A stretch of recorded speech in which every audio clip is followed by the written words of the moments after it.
الله توكلت على الله. يا ألف أهلا بحبايبي المصطفى في الكوكب كله. نوحد الواحد ونصلي على حبيبكم الهادي، وتعالوا نعمل مع بعض أحلى وألذ صينية كيكة بالبرتقال ممكن تعمليها. سهلة جدا جدا، والبرتقال النهاردة هنستخدمه بطريقة مميزة. يلا بينا جوه الفيديو نشوف تفاصيله ايه. اتفضلوا معايا.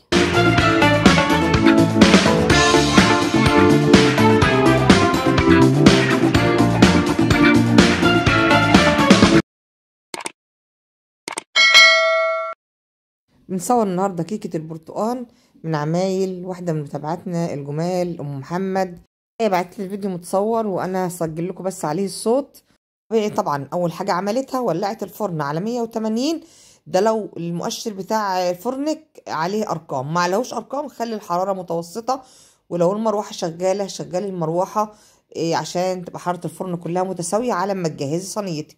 دلوقتي صينيه الكيكه اللي هتشتغل فيها دهنتها زيت، وبعد كده بترشها كلها بالبقسماط من كل الجوانب وغلفها كويس بالبقسماط، وبعد كده الزياده هتفضيها.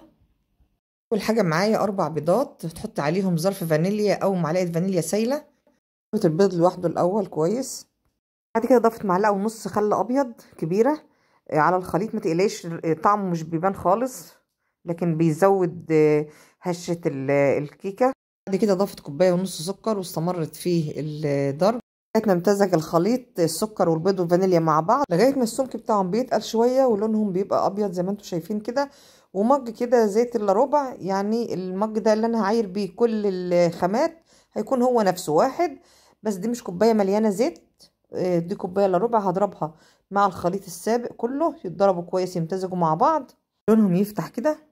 بعد كده 3 كوبايات ونص دقيق من نفس الكوبايه اللي شغاله بيها، ونخليتهم على طول قبل ما تضيفهم على الخليط السابق. وبعد كده اخدت باكو كامل من الكيك شيف على الدقيق، قلبهم مع بعض كويس قبل ما يتضافوا للخليط السائل. وتعالوا نشوف بقى حكايه العصير البرتقال اللي احنا شغالين بيه. هي بتعتذر لكم لانها ما لحقتش تصور المقطع ده من اوله، لكن هي قالت لي بالظبط عملت ايه فيه. البرتقال اللي كان عندها صغنن كده ومش هينفع يتبشر ومش هينفع يتعصر، فهي بتقطع البرتقال ده لقطع صغيره وتسلقه، تشتل منه بس البذر وتقطعه بقشره الياف وبكل حاجه فيه ما عدا البذر. تغسل طبعا كويس ويتقطع حتت صغيره من غير البذر. بعد كده تسلقه على النار، بعدين تضربه في الخلاط ضرب كويس. طبعا مبقاش فيه في الحاله ديت مبقاش فيه اي حاجه محتاجه تتصفى، هو خلاص كده كله يبقى مضروب مع بعضه كده زي الشوربه. وتبدا بقى تستخدمه لاي حاجه هي عايزاها. وبالتحديد الكيكه دي بدات دلوقتي تضيف الدقيق جزء بجزء لغايه ما يختلط كل كميه الدقيق مع خليط السوائل اللي هي ضربته من شويه.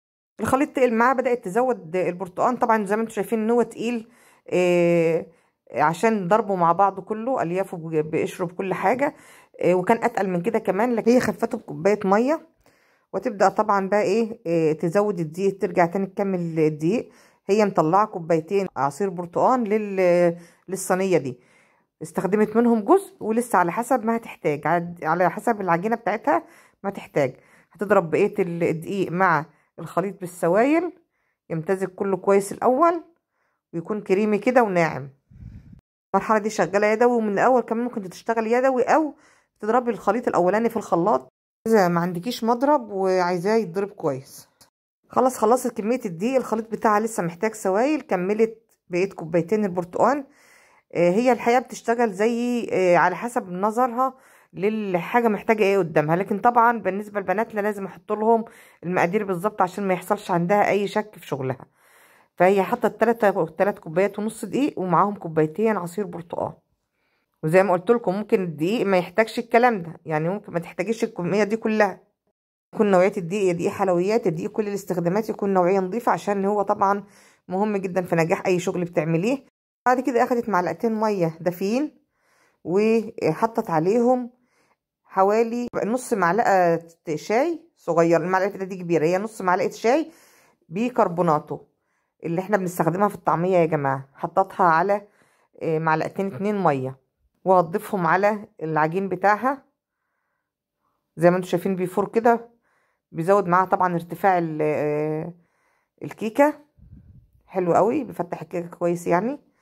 بعد كده افتكرت انها نسيت تضيف الفانيليا في الاول فضافتها دلوقتي.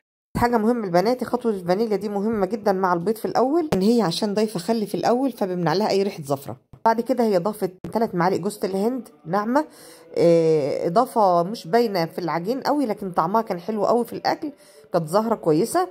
وضافت كمان حوالي 3 معالق زبيب، تقدري تستبدليهم بعين الجمل مجروش لو عندك، هيبقى طعمه تحفه معاها. وقلبت الخليط ده كله مع بعضه. الحقيقه الاطعام كانت متناسقه وجميله جدا، واضافات اختياريه لكن الحقيقه ضافت اضافه حلوه، ومأثرتش على ارتفاع الكيكه خالص لان الكميات مش كبيره. مأثرتش على سيوله العجينه فبالتالي مأثرتش على ارتفاع الكيكه خالص، لكن أثرت في الطعم وزادت له حلاوه يعني. دلوقتي الخليط بتاعها جاهز، فضيته في الصينيه. فضت الكميه كلها في الصينيه اللي موجوده معاها دي كبيره، بتقول مقاس 28، اكبر صينيه في ال3 صواني بتوع الطقم المستطيل الدهان.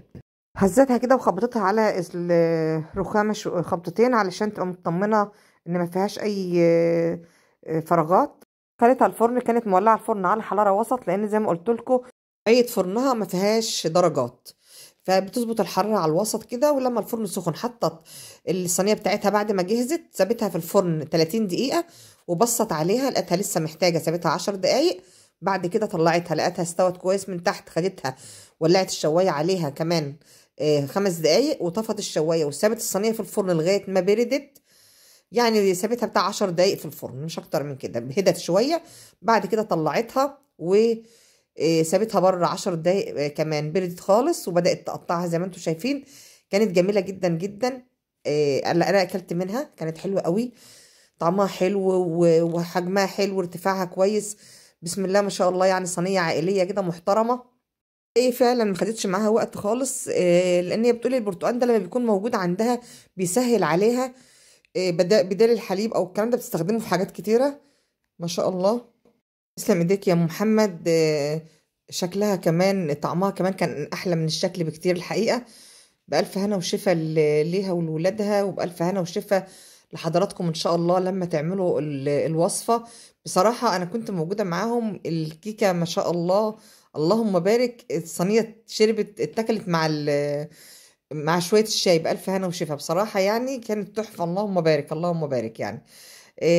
ما شاء الله بألف هنا وشفا. اتمنى تعملوا الوصفه البسيطه بتاعتنا النهارده دي، وتجربوا طريقه ام محمد في البرتقان، خلط البرتقان كده بالطريقه دي وتستخدموه في التلاجة عندكم لحاجات كتيره جدا هينفعكم بصراحه. انا خدت منها الفكره الحقيقه. جميله جميله جميله. رب يعجبكم الفيديو، ويا رب يبقى وش ام محمد علينا حلو ان شاء الله. وتشوفوا الفيديو وتشوفوا القناه وتقولوا لي رايكم في الفيديو في التعليقات. يا رب اشوفكم كلكم كده منورين عندي ومفرحين قلبي ومتابعتكم لقناتنا الصغنونه اللي ان شاء الله ان شاء الله قدين حضراتكم، وان شاء الله وعلى متابعتكم هتبقى من القنوات الكبيره باذن الله. اتمنى تقولوا رايكم في الوصفه بتاعت ام محمد، ولو عندكم وصفات حلوه كده مميزه صوروها وابعتوها لي وانا هظبط مونتاجها. ولو عايزين تظهروا فيها مفيش مشكله، بس المهم عندي يكون الماتيريال اللي انت شغاله فيه ماتيريال نظيف يصلح للاستخدام الادمي. ابدا مش لازم يكون غالي، ولا ابدا يكون حاجه هاي ولا الكلام ده، لا، ممكن العادي جدا اللي بنستخدمه في بيوتنا كلها، بس زي ما انت شايفه كده حاجه نظيفه ترضي تستخدميها لاولادك، فبالتالي هنرضى نطلعها في القناه. الملحوظه اللي على الكيكه دي ان كانت عايزه ارضيتها بس تحمر شويه، الارضيه بتاعتها عايزه تاخد لون شويه.